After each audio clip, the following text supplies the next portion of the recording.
Hello, Pips. So I just had a very interesting game. So I wanted to share.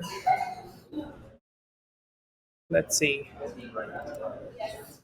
So let's jump into the game. So I just played this game a few minutes ago.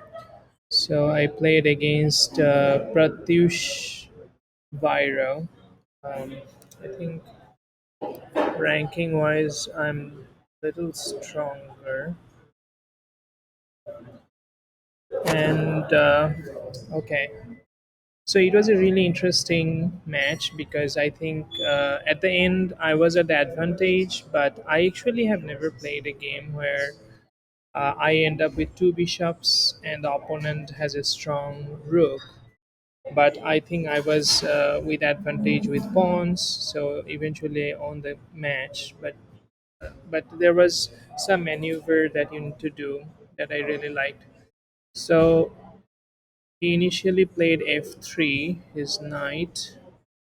Then I pushed e5 pawn. Then he just immediately took it, and the file is open. Then I played my bishop at c5. He goes back to f3. Just his, I mean, at that point, it means that he already thinks that okay, he is at an advantage. So now he wants to develop little by little. So I'm just activating my bishop, and ultimately these two bishops um, stay with me till the end of the game. So that's the fun part of this game. So I think now he plays b3. So what is the idea? Idea is because I moved my bishop, so he wants to attack my pawn at g7. Okay, so then I play c6. I activate my knight. Okay, he attacks my pawn. Okay, this is a little unusual of me. So at this point, this pattern is completely something that I haven't played. But as you can see, he's covering, he's attacking this pawn at d4 with his knight at f3 and his bishop at b2. Now I have three of them guarding them. My bishop at c5, my knight at c6, and my queen at d8. So, so he attacks like that with his pawn at e3. Now I pin his knight here with my bishop.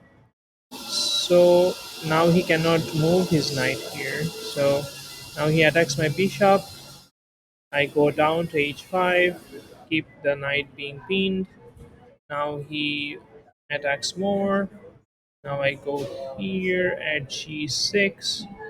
Now he takes. Okay, now what do? I take it with my knight. With d4, he takes it. Now instead of, I don't think I immediately take it. Oh, I did immediately take it, d4.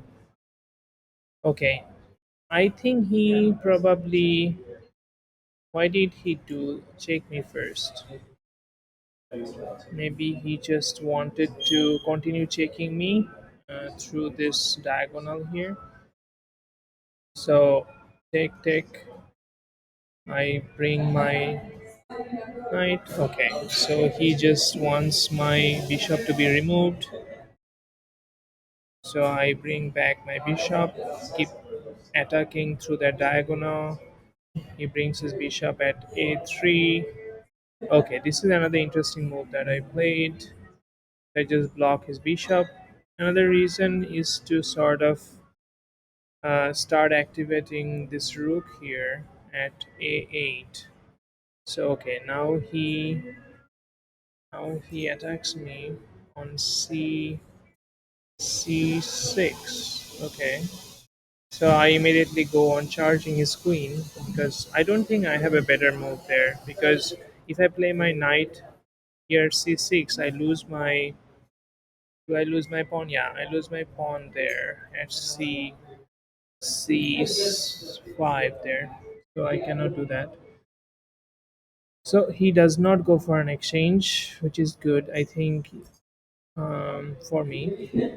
So now I plan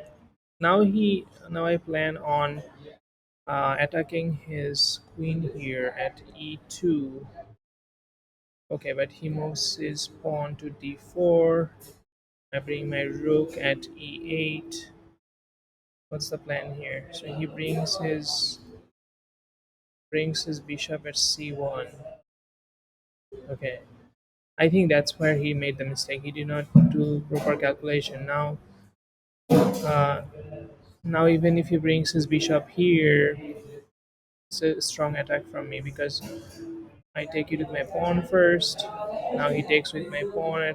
Now I just take it to my pawn. He cannot take it with his bishop because it's pinned. Otherwise he will lose. So he charges my queen again.